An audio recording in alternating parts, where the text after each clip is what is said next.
resistance.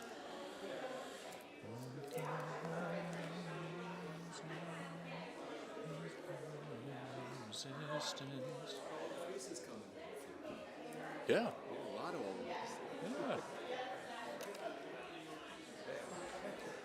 What the world?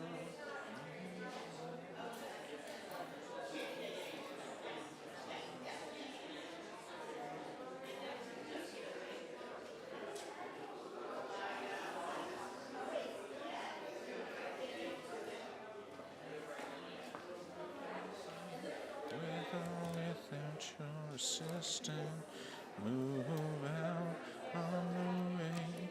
If you had some permission, the world needs more.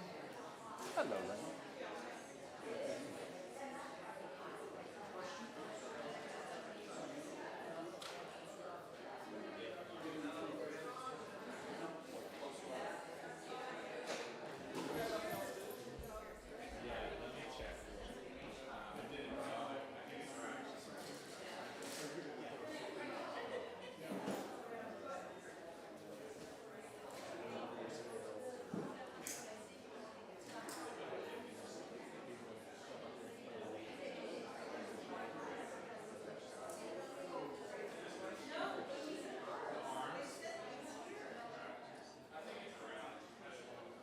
Sorry, is that a lot of pushing? Sorry about that. Wait just a second. I checked and it said it was there, so that's why.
Esta parra era chilena.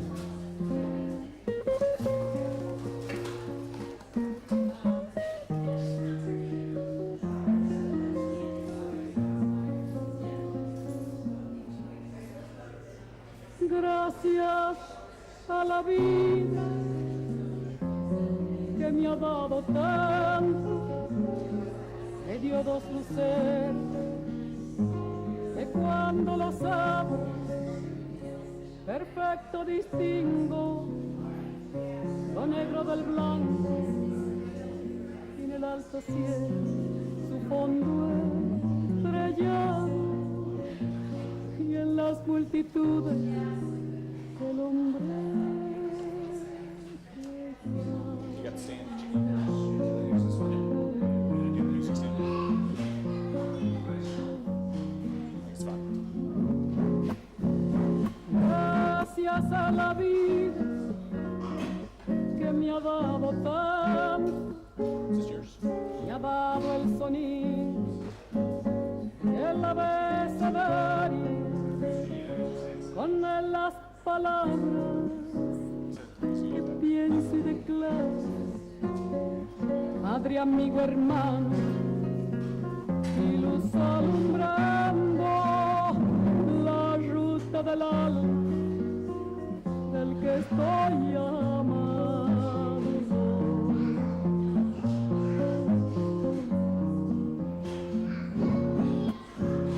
Gracias a la vida que me ha dado tanto, me ha dado la marcha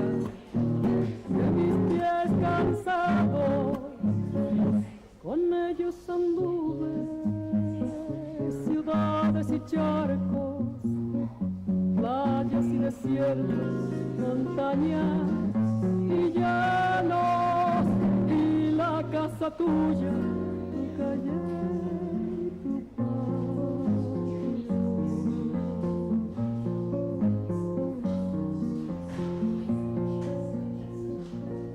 Gracias a la vida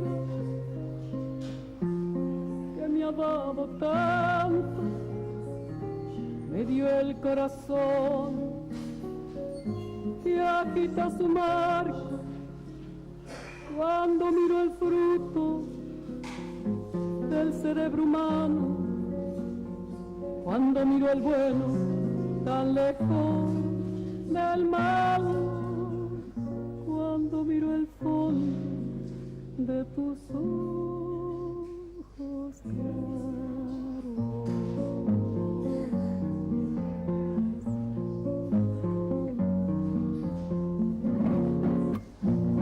Gracias a la vida que me ha dado tanto, me ha dado la risa y me ha dado el llanto.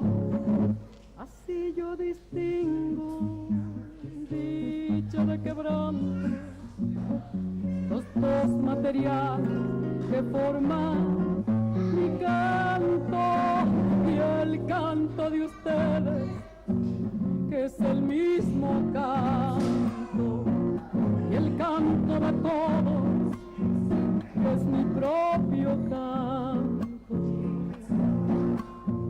Gracias a la vida,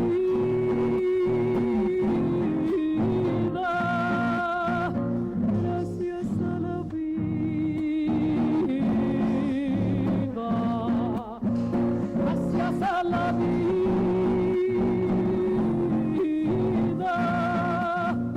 gracias a la vida.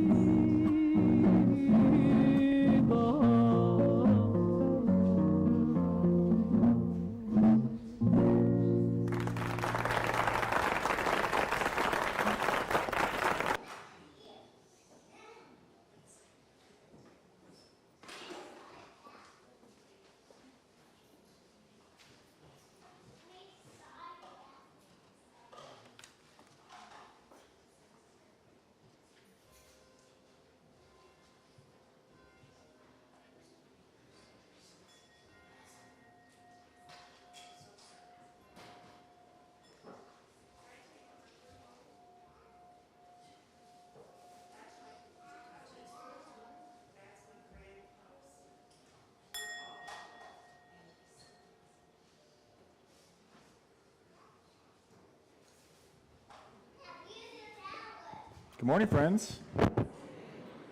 Good morning. Welcome to UU Mount Area. I'm Reverend McKinley Sims. I use he, him pronouns. Today's a Social Justice Sunday, so thank you for being here. We're so glad to have you. If this is your first time with us, we welcome you here into this space, home of UU's of Mount Airy, here in the historic sanctuary of the Universalist Church of the Restoration. We invite you to join us today to hear more about what's going on in the social justice life and work of this congregation, and to join us downstairs afterwards for an activity fair, a chance to sign up for things. If you didn't know what was going on in the congregation, we have a lot of information about how to get involved. If you're looking for something to do in quote-unquote times like these, today is a day for you. So whether you're here in the sanctuary or joining us from home, it is good to be together this morning. I'm going to invite us to settle in where we are here in person, or if you're online, wiggle your shoulders a little bit, wiggle your fingers and toes, come into this space. And we're going to begin with a nice, easy breath together to center ourselves this morning with love. Would you breathe in with me?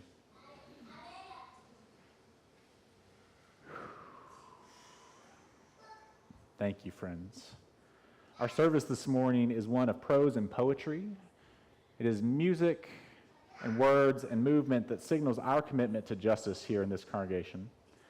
I'm going to start off with reading our new Justice Council mission statement to help ground us and guide us through today's service.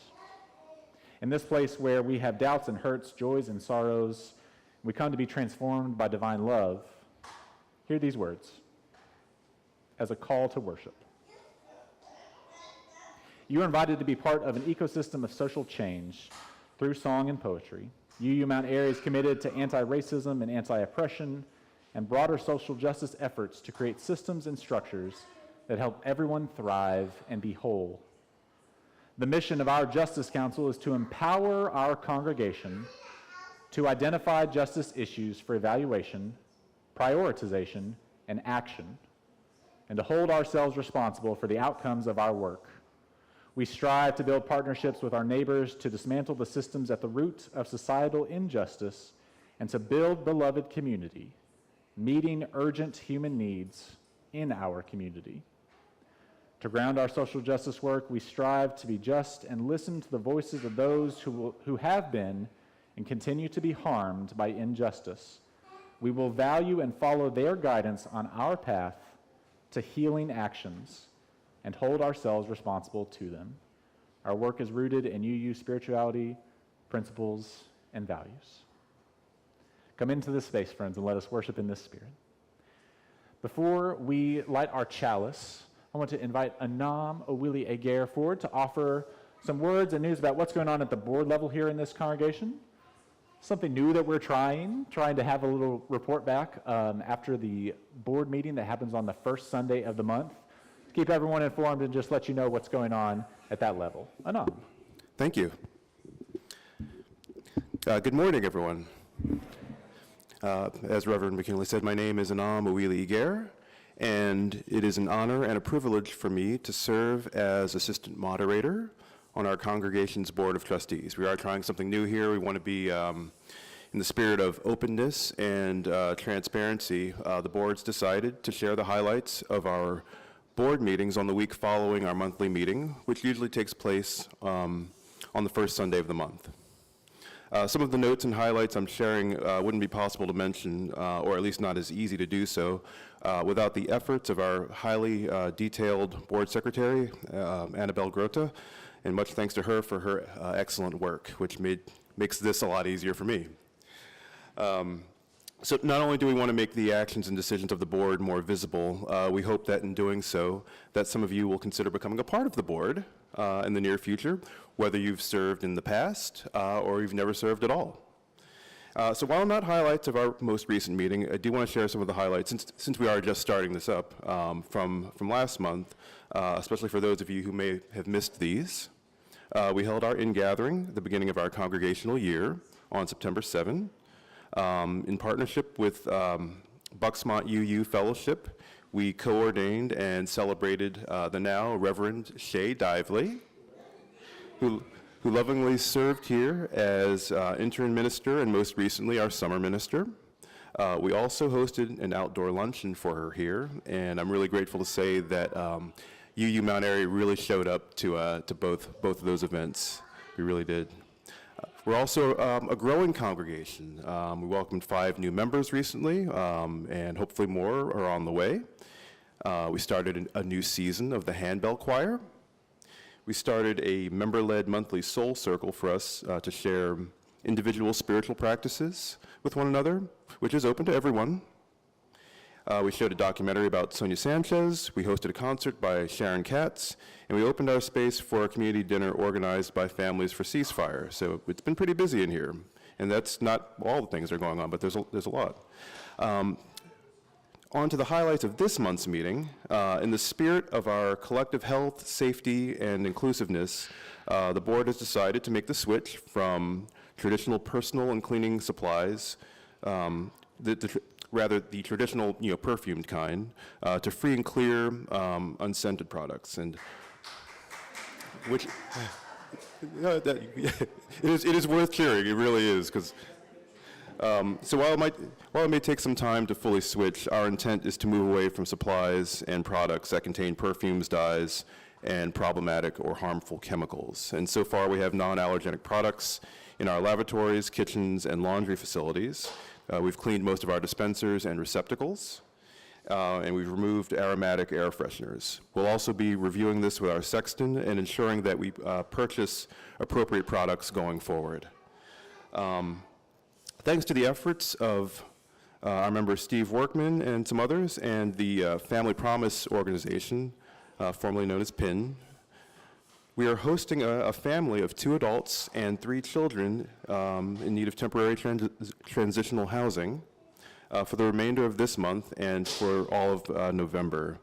Many of you may know that we collectively approved a project to create ADA-compliant bathroom facilities on our ground floor in alignment with our mission and vision. I'm grateful that this is the first family we're hosting since we've completed that project. It's a pretty big deal. We're very happy about that. Yeah. And so speaking of hospitality, Jill Salkin will be taking over the hospitality team, formerly run by Brenda Ridley. We have 3 teams, but we do need a 4th. And so if any of you have any interest in that, please make your voice heard, and we will gratefully accept your help. And thank you very much to Jill, who will also be performing a jazz Vesper service here on November 16. And finally, speaking of November 16, our Strategic Planning Committee will be making a presentation based on the findings. We're going to be presenting our recommendations to all of you on that date following the service. It's based on the congregational survey that many of us participated in, asking us to identify areas of concern and interest for our congregational health and growth. And I promise you that you won't want to miss it. And there's a lot more to say, but there's a lot more service to happen. So thank you so much for your time.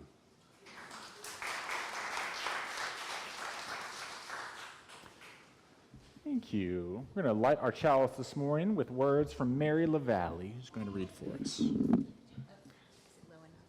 can be. Hi. Hi, sweetie. There we go. Come on. Good morning, everybody. Can you hear me? Oh, good. Any discussion on reparations must begin with an acknowledgement of the ongoing genocide, oppression, and exploitation of Black people, Indigenous people, and people of color, so pervasive in the worldwide Euro-dominant, racist, capitalist system in the nations and cultures where those Western cultures and ideologies originate, as well as in the nations and cultures that have been influenced and molded by invasion, colonialism, and socioeconomic oppression. Ultimately, a true cessation of this aggression is required to ensure freedom, justice, and equity for all. Bless the poets, the workers for justice, the dancers of ceremony, the singers of heartache, the visionaries, all makers and carriers of fresh meaning. We will all make it through, despite politics and wars, despite failures and misunderstandings. There is only love. Would you please rise and embody your spirit for our first hymn, number 1028, The Fire of Commitment. The words are in the teal hymnal and on the screen. 1028.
Thank you, friends. Okay, because we have a lot of speaking that we're already going to get to today and lots of words and songs, we're going to do joys and sorrows a little bit differently. I invite you to settle in after sitting down. If you've just come in, welcome you into this space. We're going to take a moment and just center those who are on our hearts. And I'm going to invite you to speak names of those people who you are thinking about. If you are willing and feeling courageous, if you'd like to speak them into the silence, relative silence, that's here in this sanctuary, that we might hold these names together. And I'm going to light a candle of joys and sorrows for us this morning. Does that make sense? Would you take a second to be in a still place, center someone or someone's in your heart who is in need of a little extra love and light this morning? You might feel the need to put your hand on your heart while you're doing this. That's okay. Take a few easy breaths. When you're ready, I'll invite you to speak or say loudly the name of someone or someone's or a place that's on your heart this morning. Someone in need of extra love and light. Palestine. Robin and Ben got married yesterday. Gary Sobolo. Jane Hain. Vivian Dykeman. Harold. Jennifer. Terry. Jonathan. Nick.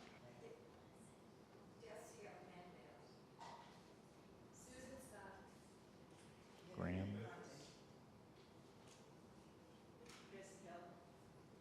Oaks. Alma.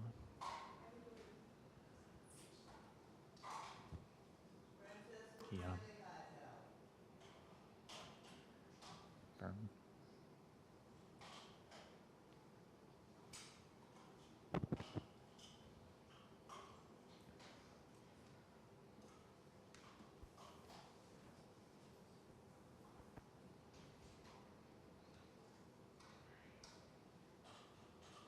For these names lifted up and for all those held in our hearts, we send light and love this morning. And I want to make one particular announcement from Harold and Annabelle Grota. Harold's daughter, Jennifer, who's living in Idaho, unexpectedly passed away this week. And her mother, the mother of Harold's children, is also on her deathbed this week. So Harold and Annabelle are going through it right now, and they invite you to send love and light towards them this week. Just take one more moment of stillness with me.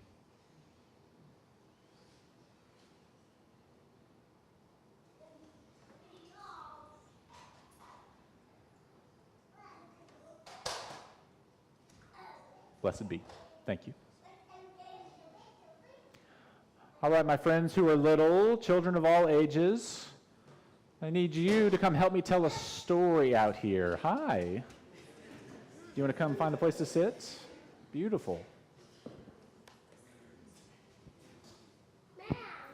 I'm going to tell you a story today about a land far, far away and a long, long time ago, back to the year 2014. So, when I was a little bit younger, a little bit older than you, I got a chance to go to a small town outside a city called Bethlehem in a country called Palestine. And on this hill, there was a farm. Have you ever been to a farm? You ever been to a farm? What kind of animals do they have on farms that you've seen in books? Horses. Horses, yeah. Any other animals? Sheep, chickens. Any other animals? Cows, yeah. Pigs, yeah. So you know what they had on this farm? They had a couple of dogs, and then they had lots and lots of trees. A very special kind of tree called an olive tree. Olive trees make a fruit called olives that you can eat on salads. Someone's mommy I know likes to eat olives on her salad. They also make olive oil that we use to cook with. And their wood is also very, very special. So I got a souvenir that I brought home with me that's made out of olive wood that I take with me almost everywhere I go. It's really, really special to me. This farm is called the Tent of Nations. And the farmer who runs it, his name is Farmer Daoud. Can you say the name Daoud? Farmer Daoud. Farmer Daoud introduced himself to me, and I said, I'm from Texas. I grew up on a ranch. And he said, oh, I love Texas. I am a Palestinian redneck. Farmer Daoud had an olive tree farm where they grew olive trees. And what he liked to do with his family, with his wife Amal and their kids, is they would invite people from all over the world to come to the Tent of Nations and learn about the olive trees, learn about Palestine, where he lived, and learn about themselves by learning what it means to be peaceful people. Do you know what I mean when I say peace? Peace be with you? Or act more peaceful, sometimes we say at our house. They were all about promoting peace. And the way that they did that is they would get people together, kids like you, kids like us, people who looked different than each other, people who spoke different languages, people who prayed in different ways, and they would get them together, and they would go out and pick olives together. They would water the trees. They would play games together. Do you like playing games? Yes. I love playing games.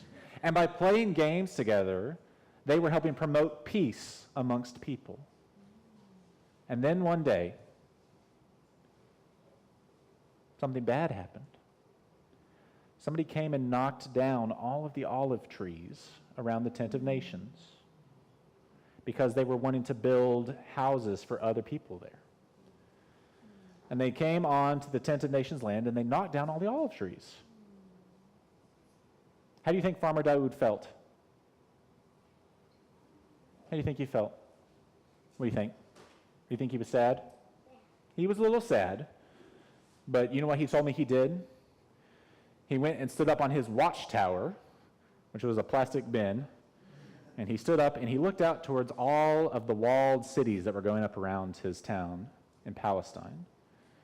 And he said, they're building the walls, but we're not building walls. We're planting trees. This is my land, but it doesn't mean it's not your land too. And we have to learn how to share the land. So, when we were there, when I was there, I got to help plant olive trees around the Tent of Nations. And when I was there, I got to play games with people who didn't look like me. And now whenever I get to hold my little olive tree cross, I think about Farmer Daoud and the Tent of Nations and what it means for there to be justice on this world that we have to share. And that's what I learned from a Palestinian redneck. That this is my land, but it doesn't mean it's not your land too. And learning to share and learning to create justice and peace is how we build a better world. Can we all say together, amen? Amen. Amen. Little ones, we're going to sing you off to your classes downstairs with Teacher Iz and Miss Jill. We invite you to go down now if we have any other kids who want to. If you know the words to our song, and invite you to sing along as we sing our kids off. As you leave this space, know that you belong. Know that you are not alone. Know that you are loved. As you leave this space, know that you belong. Know that you are not alone. Know that you are loved. Thank you, friends. I'm invite our choir forward to offer our special music this morning.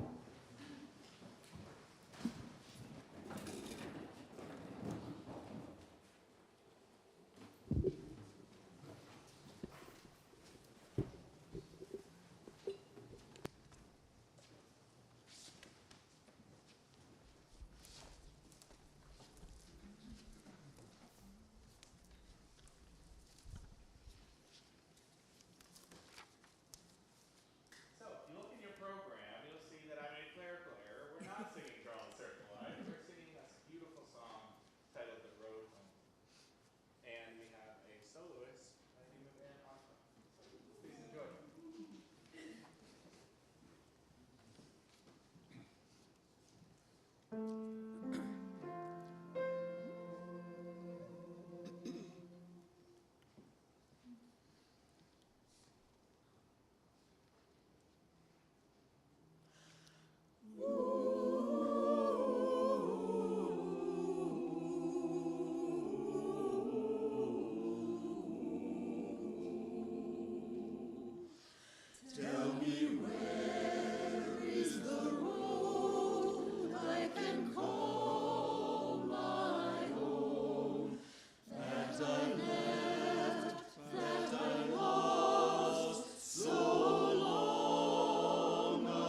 Thank you, choir.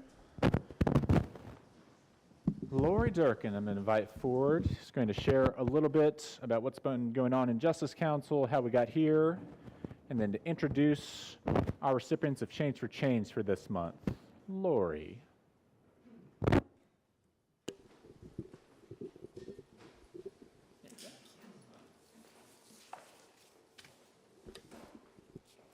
Good morning. I'm Lori Durkin. For the past 2 years, I've had the privilege of serving as co-chair for the Justice Council, along with my friend Craig Stevens. We are the Justice Council in a period of discernment about our work and how we do it, so I will just identify myself presently as the point person, point guard, admin assistant, Gal Friday, whatever you want to call it, for the Justice Council. So I'm available if anybody has any questions or wants information. I can do my best to help you navigate through our system or our work. So this part of the program is called Change for Change, so just hang with me a second because I am going to get to that, but there's the lead is a little bit buried here. So at our Congregational Justice Retreat this past January, we heard from leaders from each of our active social justice initiatives describing the scope of their work and their upcoming plans. We then were led by our retreat facilitator in a prioritization exercise to assess where our strongest interests lie to help guide us to focus our work, our future work, for maximum impact, given the realities of finite human and financial resources. Our 30-plus group of congregational members, some on Justice Council, some not, as well as a group of neighborhood and community members, identified housing justice as a top priority. Not coincidentally, Power Interfaith, our local interfaith organizing group in 2023 and 2024, conducted research with over 600 individual participants in every major neighborhood of the city to identify top issues that matter for Philadelphians. The results of this research showed a consensus that the most deeply and widely held issue across neighborhoods, race, class, and faith was housing affordability and the consequences of unaffordable housing, including gentrification and rising property taxes. Looking back, prioritizing housing justice has roots in our history of justice work as a congregation. In the 1960s, this church, led by Reverend Rudy Gelsey, gained community recognition for working against blockbusting or redlining in East Mount Airy. This group went on to create East Mount Airy Neighbors, or EMON, and among their first programs was raising funds to support homeowners in fixing up their properties and addressing the challenge of privately owned vacant homes.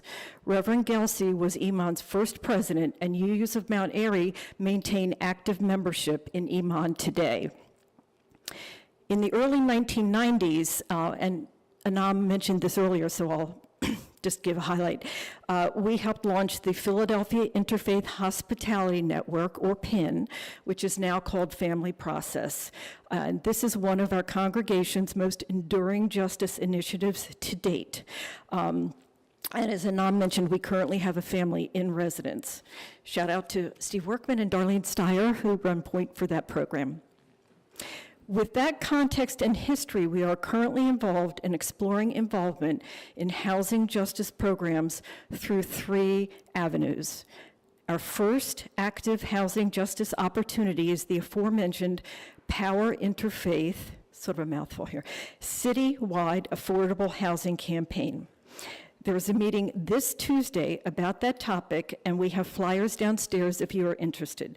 This is our main organizing entity for the work that we do at this congregation. Our second housing justice opportunity is our emerging relationship with Urban Resources Development Corporation, or URDC. Based in North Philadelphia, it's an interfaith organization working to stabilize housing and communities in Germantown and Mount Airy through rehabilitation of homes for seniors and low-income people. Joe Waldo, URDC's executive director, and his fiancée Jasmine are with us today. Say hi. Joe gave an overview at one of our September worship services about URDC. They were a Change for Change organization for September, and they are here to receive our Change for Change donation during fellowship hour following the service, and also for a tabling to answer questions about their organization and opportunities for volunteering. Third, now we're getting to Change for Change for this month. We have a referral relationship with Face to Face Germantown, established by St. Vincent's Parish of Germantown. Face to Face offers one-stop shopping for social services, including meals, a dining room, social, legal, health, and mental health services, as well as housing navigation. Face to Face has been selected as our October Change for Change recipient this month, given the multiple connections to our congregation. Our fridge and food pantry make referrals to Face for patrons in need of housing and other social services. St. Vincent's, which sponsors Face to Face, is a Power Interfaith partner with whom we are working on our Power Interfaith Affordable Housing campaign. Also, through the legal work that in housing issues, and Lila here has told me that she has had occasion to work with them, that may represent a potential fit for our congregational reparations work. So I am delighted to share with you that Tara Monahan, Director of Programs, is here with us today to share about Face to Face's important justice work for those in need in our community. And she will also join us at our activity fair following the worship service to answer your questions and identify volunteer opportunities. So I would like to bring up Tara Monahan.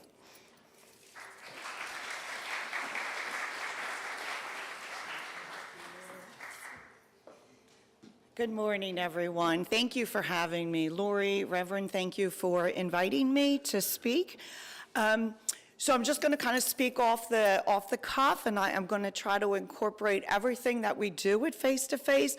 Many of your faces here are familiar, so if you're familiar to me, it means that you've been at Face to Face. So I thank you for your volunteer or for your support in whatever capacity you have been there. So as Lori said, Face to Face started out of St. Vincent's. I'm just going to do a brief overview of our history, and then I'll go into a little bit more in terms of what we do regarding our housing program. So Face to Face started out of St. Vincent's. We have started in 1984. It started with our meal service. We started serving a meal on weekends. We have since grown into 5 days a week that we serve a meal, and we are hopefully going to start in late November, early December, doing 7 days a week. We will be serving meals. We serve roughly 80 meals a day for breakfast and about 125 to 140 meals for lunch. So we have grown really, really over the years, as you can imagine. The need is so great. So that is our meal program. Everything is fresh. We have a wonderful chef. We receive all of our food, not all of it, about 85% of our food from Carversville Farm, which is a farm in Bucks County. Their motto is so wonderful. It's grow to give. They grow everything and they donate it to about eight food providing agencies, soup kitchens or dining rooms. They're wonderful. That is our food program. From that, out of the parishioners of St. Vincent's, as people were eating, 40 years ago, some volunteer nurses would come over and just take blood pressures of the diners who were eating. That grew into our health center. So we're a health center that we do health education, blood pressure checks, just kind of like a stopgap. If people need to see a doctor, but they can't get into their PCP, we kind of offer that health service. In terms of our social services, we offer not only a housing navigator position, but we do all sorts of benefits. People that are applying for any of the utility benefit programs, we help with them. We do vouchers for IDs. As you can imagine, we serve a very transient population. People lose all their important documents, so we really do offer a voucher program for IDs, and we offer a birth certificate clinic so that people will continue to have their important documents that we need. We all know we can't do anything without an ID or something, and because our population, a lot of our population is, quote, not necessarily homeless as we define homelessness, sleeping on a vent or sleeping on the street, but a lot of couch surfing, and a lot of our guests are in substandard housing, as Joe Waldo and we can attest to in terms of the population that we serve. So in terms of our legal department, we now have 3 full-time attorneys. 2 of those attorneys are just focused on housing needs because the need, as you can imagine, is so great. Some of the things we do within our legal department, not only do we collaborate with many of the agencies in the Northwest, we do individual kind of things. It's so important to have the intergenerational wealth stay in this community, that we really are trying to keep people in their own homes. And how we do that through the collaboration of many organizations is really help people improve their homes, correct their homes. We have put roofs on. We have helped with putting porches on, really kind of make it stay safe so that people can stay in their homes. That's on our homeowner partnership. We also do a lot of deed, tangled titles so that people can stay in their home. For the renting piece of it, most of our population receives Social Security disability. Most of our the income for most of our guests is about $960 a month. So trying to find an apartment or a place to reside for $960 a month is really overwhelming. So that is really why most of our guests are in substandard housing, because it's really only what we can find. Our legal department has really worked hard to make sure that the people who are living in these places are safe and have the right to be in a place that is safe and clean. Our attorney has defended numerous tenants in terms of keeping a safe place. And for example, one is, there's sewage coming up from the basement of one of the homes that they were renting. Basement apartment, the basement, and then the first floor, really going, and the landlord not doing anything to correct that. That is just, unbelievable. People not having, one of our landlords, not our landlords, but a landlord that we've worked with, has some sort of relationship problem with one of our guests, our tenants, and turned off all the electricity, and the woman was on oxygen. So being able to kind of defend, and as this is Social Just Sunday here, being able to really say to our guests, you have the right to have clean, stable, safe housing. So really, our legal department is fighting for every tenant that we are able to fight for.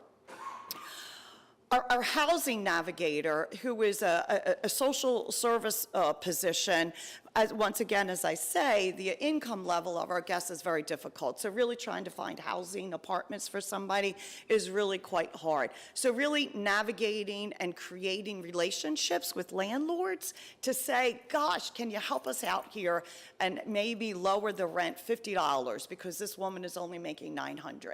Can you help us out? Most of the rents are, anywhere from $700 to $800 for a room or a one-bedroom, and that gives somebody, $150 to kind of have all their other expenses. So forming relationships with landlords is really quite important for that. We have really, and we've been successful, finding somebody who was in a domestic violence situation and she needed to get out right away, really trying to find that piece of it.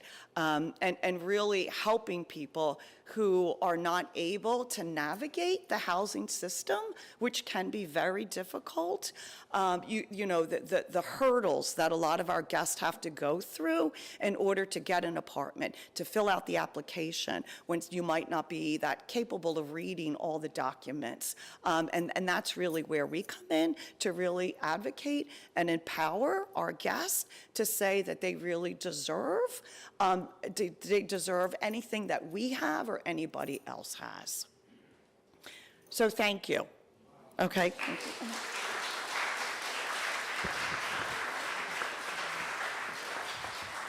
Thank you. While Bruce gets set up for our offertory, we're going to pass the plate here in the sanctuary. So the way we do it here at UU Mount Airy, it goes to two different places. Any pocket change you put into the plate and anything you put into the white envelopes that are in your pews and mark change for change will go towards this month's organization, Face to Face. Anything else you put into the plate goes towards the operating fund of this congregation. If this is your first time here with us today, there is no expectation that you give anything, but if you would be willing to fill out the contact forms that are also in your pews, that would be lovely. We would love to know how you found us and how we can support you. The offering will now be gratefully received.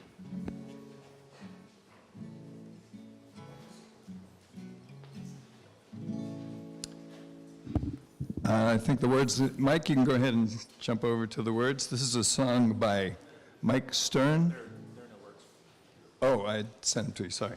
All right, please join in if you get the idea of the song. It ends with where if not now, when if not now, who if not we.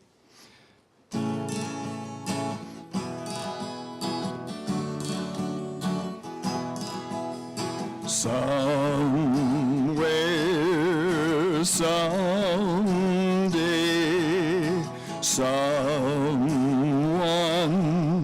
some way, but where if not here, when if not now, who if not we? Where is a world of justice and peace, when love abounds and we all stand tall? Where if not here, try it, when if not now, who if not we? Who will hear and understand? Who will have the strength to withstand? Where if not here, when if not now, who if not we? Back to the first verse. Somewhere, someday, someone, some way, but where if not here, when if not now, who if not we? Who if not me?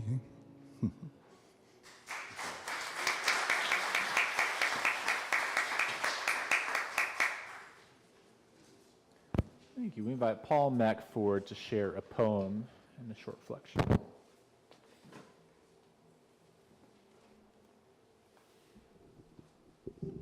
There you go, sir. 2 weeks ago, our service focused on the importance of atonement, redemption, and restoration. Pennsylvania has over 5,000 men and women serving life sentences without the possibility of parole, condemned to die in prison. That is the third most of any state. Some were wrongly sentenced, but most have done something terrible. They have taken another person's life. But it is inspiring to me to see how far on the path of atonement many of these men and women have traveled.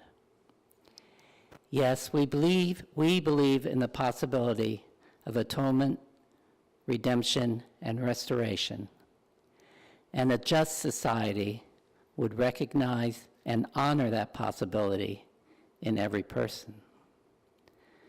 The following was written by a woman, Cedar, recently released from prison. A prayer for justice. We gather in unity, lifting our hearts in remembrance of those who suffer and those who have caused pain. For those who bear the weight of injustice, we pray for healing. May their voices rise in strength and solace.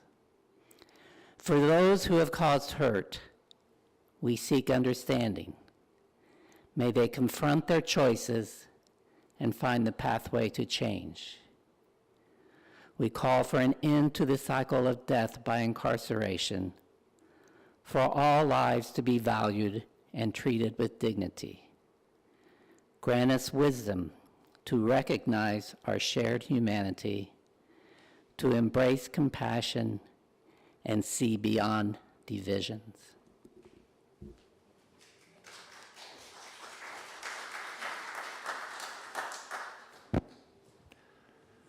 Thank you, Paul, and thank you to everyone who helped play a role in this service. The idea of compassion and the feeling of compassion we spoke about last week is something that moves you.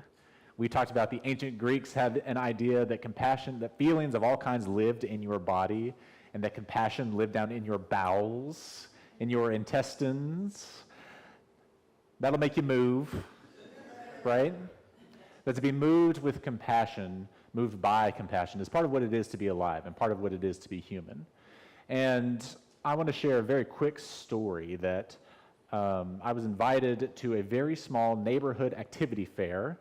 I saw Deb and Craig there yesterday in the rain, and it was a group of neighbors who had gotten together and said, we have to do something. We need to be doing something, and we don't know what. So why don't we look around and see what are our neighbors involved in, the people that we know, the people that we see every day, and can we build some relationships, can we build some synergy to create something or do something, or at least get together and listen to music and make protest signs. And that's how it started. And I had a little table there, USG had a little table, it was lovely. And at the end, the organizers came by and said, we want to do this again. Could we host it at your congregation or at USG and try to make it bigger? I said, yeah, let's talk about it.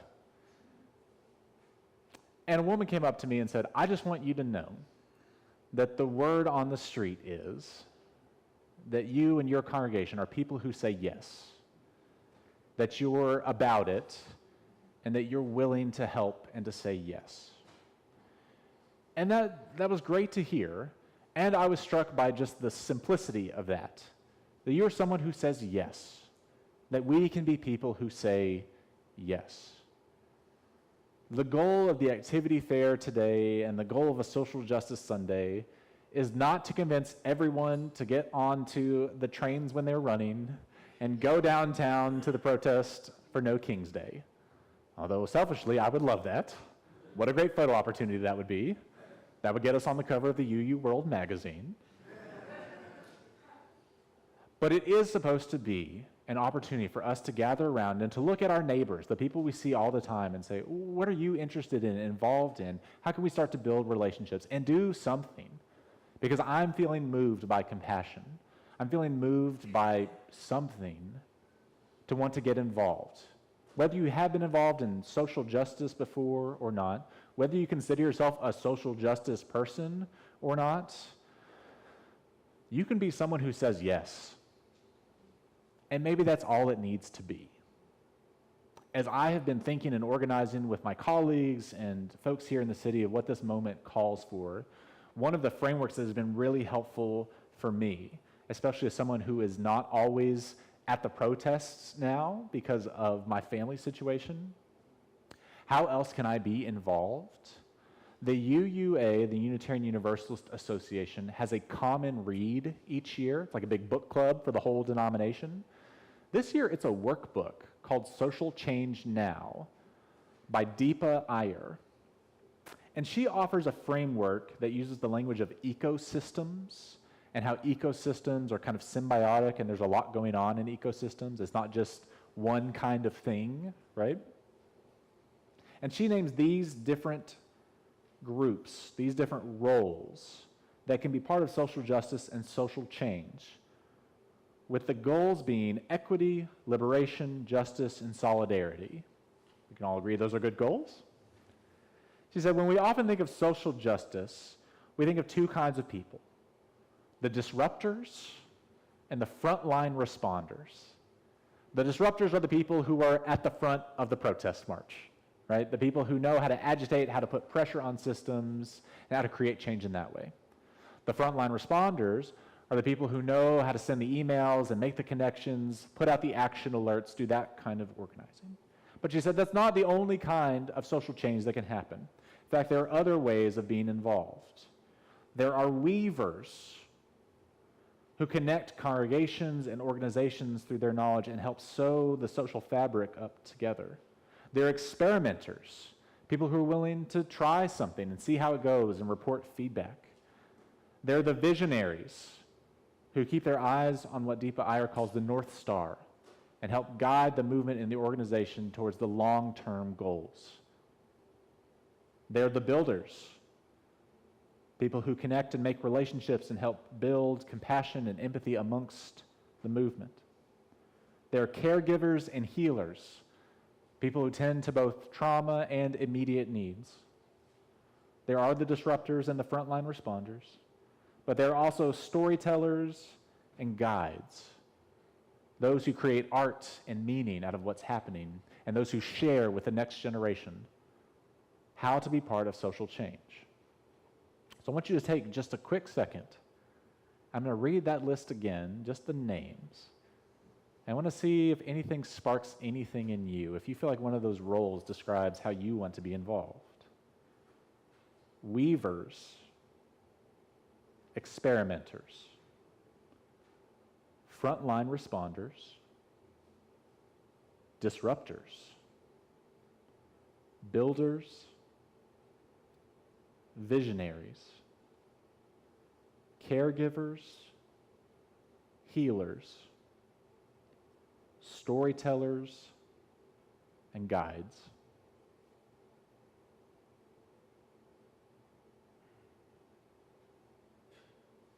If you have not thought of social justice in a way that relates to those kinds of roles,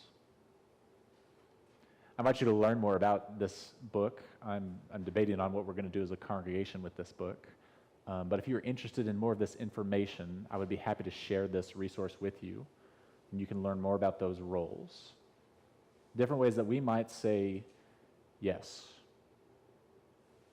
Because when I think about what the world needs now, it's the simplest way I can make it, is I try to be a person that says yes.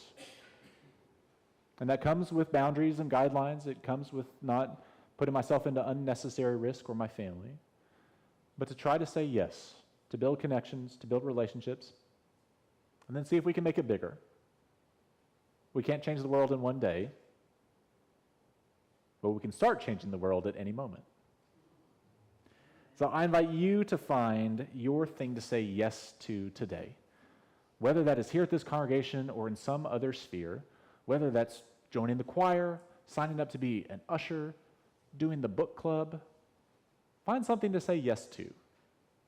Let's make some relationships, and let's build social justice starting here and now. Amen? Amen. We're going to do a quick musical meditation. If you read the newsletter this week, you heard about this song. What the world needs now is joy in resistance. For those of us who do not think of ourselves as social justice people, think, well, I'm not part of the resistance. Well, you can be someone who says yes, and that makes you a part of it. You could be someone who helps with coffee hour. That makes you a part of it. You can be someone who picks up a piece of trash on the floor. That makes you a part of our resistance to all of the death-dealing stuff outside. So this is a song from Resistance Revival Chorus. I'm going to help get us started, and God willing, it's going to go okay, and then Nate's going to save us. So the words are real simple, and it's a zipper song. So you can change what you need, what the world needs now is blank in resistance. And we'll start with joy, okay? The melody goes like this.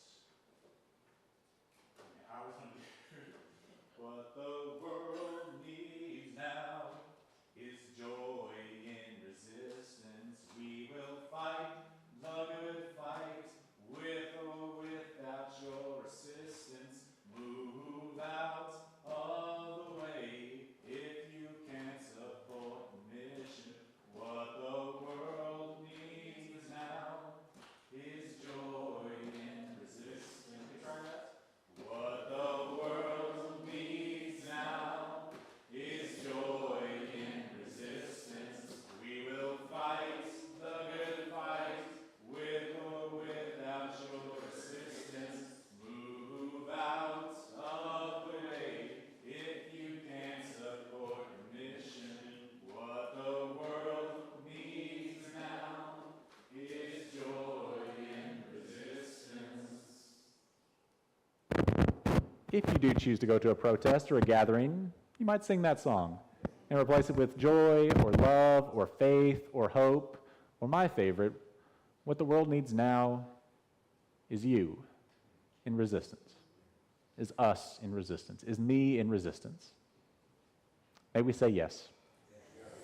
Amen.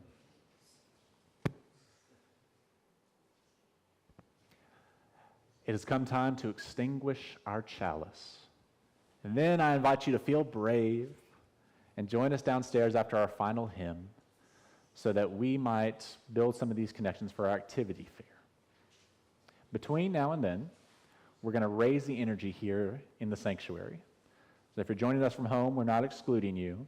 We will find a way for everyone to be able to sign up for things afterwards, but we hope that you'll join us in a little energy-building activity to extinguish our chalice this morning. I invite Deb Gausman forward to share a quick story and then lead a shout-out as we end our service here upstairs and move it downstairs. Deb.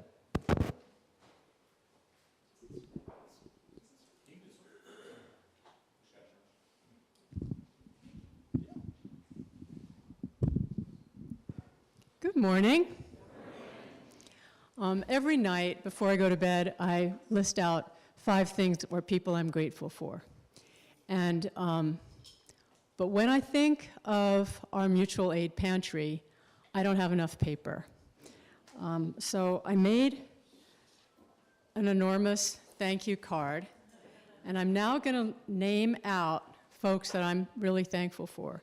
Because what you all need to know, if you don't already, is that the mutual aid fridge and pantry here ranked as our highest justice priority at our congregation's justice retreat. And so these are just some of the people who have been amazing. And let me say that for me personally, my time with this project, or whatever we want to call it, is probably the most spiritually satisfying and sacred time that I have in the week in terms of being a member of this congregation. So as I say these names, I want you to stand up and just go ahead and be embarrassed.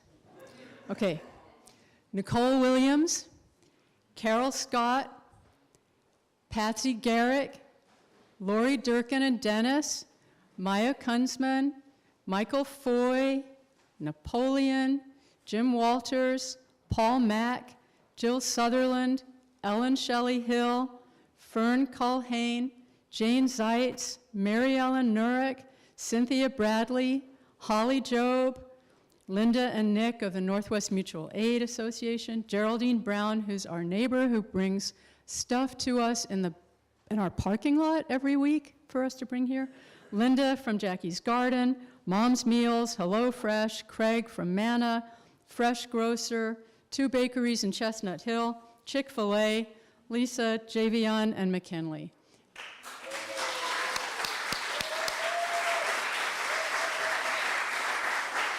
Thank you, everybody.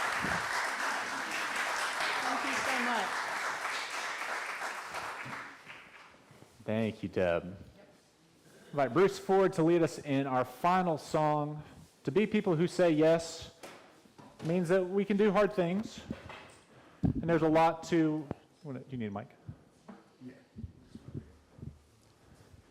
And there's a lot that can make us say, no, I can't do that. But if we can do it together, ain't nothing going to turn us around. Bruce is going to lead us and invite you to rise in body or spirit to sing our final song today.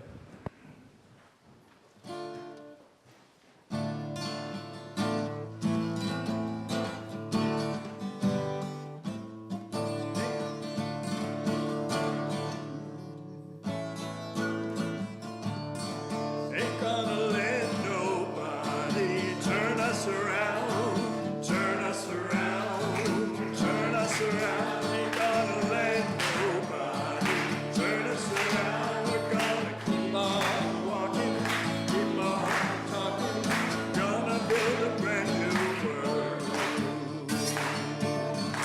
Ain't gonna let fascism turn us around, turn us around, turn us around. Ain't gonna let fascism turn us around. We're gonna keep on walking, keep on talking, gonna build a brand new world. Racism ain't gonna let racism turn us around, turn us around, turn us around. Ain't gonna let racism turn us around. We're gonna keep on walking, keep on walking, gonna build a brand new world. Xenophobia ain't gonna let xenophobia turn us around, turn us around, turn us around. Ain't gonna let xenophobia turn us around. We're gonna keep on walking, keep on talking, gonna build a brand new world. Sexism ain't gonna let sexism turn us around, turn us around, turn us around. Ain't gonna let sexism turn us around. We're gonna keep on walking, keep on talking, gonna build a brand new world. Ain't gonna let nobody, ain't gonna let nobody turn us around, turn us around, turn us around. Ain't gonna let nobody turn us around. We're gonna keep on walking, keep on talking, gonna build a brand new world.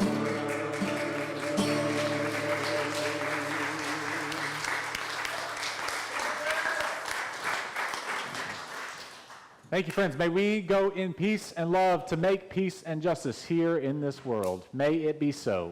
Amen. We'll see you next week and see you downstairs. Thank you, friends.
of your hair. Look, turn around here.